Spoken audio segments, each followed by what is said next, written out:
اهلا وسهلا. اليوم غادي نقادو بطبوط او ميني بطبوط صغير ضروري في شهوة رمضان ديالنا ناجح مع طريقة الاحتفاظ به في المجمد. نبداو على بركة الله بالمقادير. بالنسبة للمقادير عندي 2 كيسان ديال العنبة المدافي، معلقة كبيرة نتاع الخميرة، معلقة صغيرة نتاع الملحة، معلقة صغيرة نتاع السكر، وجوج معالق كبار نتاع الزيت المائدة، وجوج كيسان نتاع الطحين، وجوج كيسان نتاع الدقيق مع نصف خماره غنخليوهم حتى المرحله الثانيه. بالنسبه في المرحله الاولى غادي نخلطو داك 2 كيسان ديال الدقيق مع الزيت والملحه والخميره والسكر والماء، وغنخلطو المكونات وغنخليهم تختمر لمده ديال 20 دقيقه ولا 25 دقيقه على حسب الجو.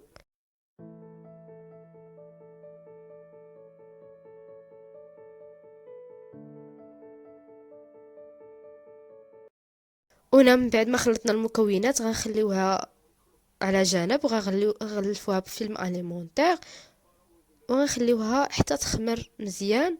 وداك الساعه غادي ندوزو للمرحله الثانيه.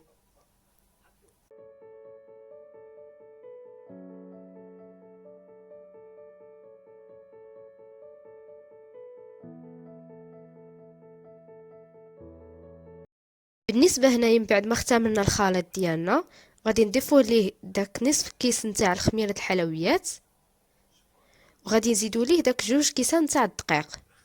انا هنا ما استعملتش الفينو، استعملت فقط الدقيق الابيض.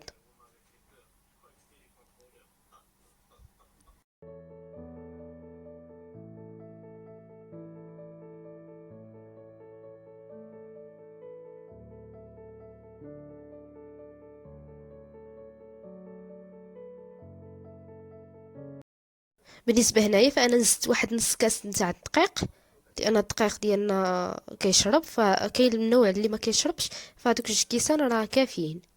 يعني نتوما على حسب النوع كيفاش العجينه جاتكم في يديكم. الا جاتكم كتلصق بزاف فراه ضروري غتزيدوا لها الدقيق. الا كانت هي هذيك ما تكونش قاصحه كما كتشوفوا معايا في الفيديو، ما تكونش قاصحه بزاف، يعني مازال رطبه. غير نجمعوها بيدينا وصافي. من بعد غادي ندوزو نيشان غنطلقوها فوق سطح العمل، غادي ندلكوها. هنا انا قسمتها على 2 هكا باش ما تعذبنيش. وغادي نبدا بالاولى، كنرشو الدقيق باش ما تلصقش العجينه ديالنا، وكنبداو ندلكو فيها.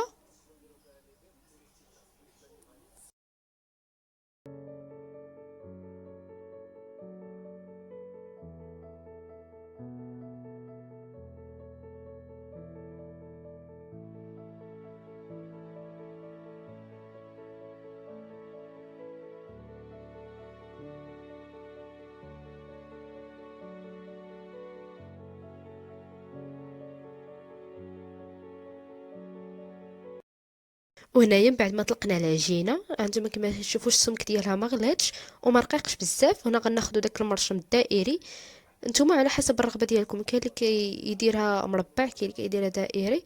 عندي المرشم انا صغير، وغادي نبقى نصايب في العجينه بحال هكا على هذا الشكل هذا حتى نسالي.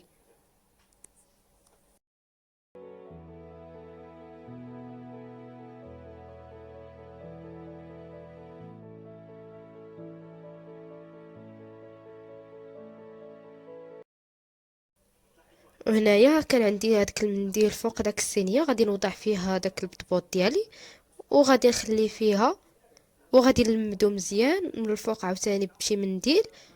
نوضع فوق منه شي منديل ونخليه هكا باش ما كيديرش ديك القشره الفوقانيه، ما كيبردش، ودغيا كيرتاح وكيخمر. حتى نسالي ديك الكميه اللي عندي، وغادي نخلي واحد 10 ديال الدقائق بحال هكاك، وصافي. من بعد غادي نبدا ندوز نيشان نطيبو.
وهنايا من بعد ما دازت داك 10 ديال الدقائق تقريبا، غادي نجيب واحد المقله وغندهنها بالزيت، وغادي نوضع فيها داك البطبوط.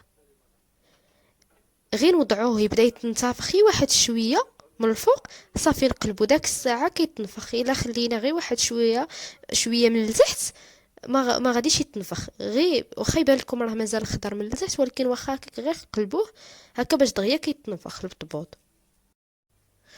ونهايا نبدا نقلب فيهم بشويه بشويه. انا هنايا وحده قصتها، فراه ما غاديش بغيت تنفخ ليا، لان لا قصتهم صافي كيخرج منهم داك الهواء، ما كيبغيوش نهائيا يتنفخوا. فغير بشويه وتعاملوا معاهم بالمهل باش هكا يجيوكم منفوخين من الداخل ويجيو زوينين. وصافي غادي نستمر هنايا، كنبقاو نقلبوهم من الجهه الاخرى والجهه الاخرى تاني، صافي حتى يبان لنا داك اللون ديالهم تحمر ولا ذهبي.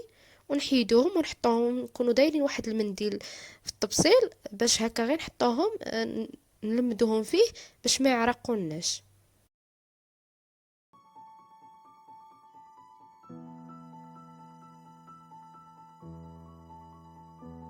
وهكا كنبقى بنفس الكيفيه كنطيبهم حتى نسالي من هاد الكميه اللي عندي، ونرجعوا في تالي الفيديو نشوفوا الشكل النهائي.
وهذا هو الشكل النهائي. شوفوا كيفاش كيجيو من الداخل، كيجي رائع وخاوي. ان شاء الله نحضروا مجموعه من الحشوات المختلفه خلال شهر رمضان، الله يدخلوا علينا بالصحه والسلامه.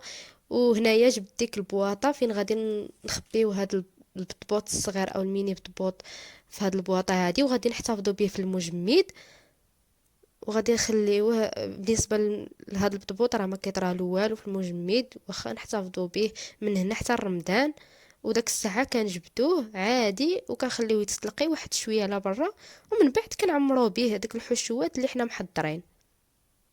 كنتمنى هذا الفيديو هذا ينال الاعجاب ديالكم، وما تنساوش الاشتراك في القناه والضغط على زر الاعجاب، وواحد التعليق ديالكم في الكومنتير.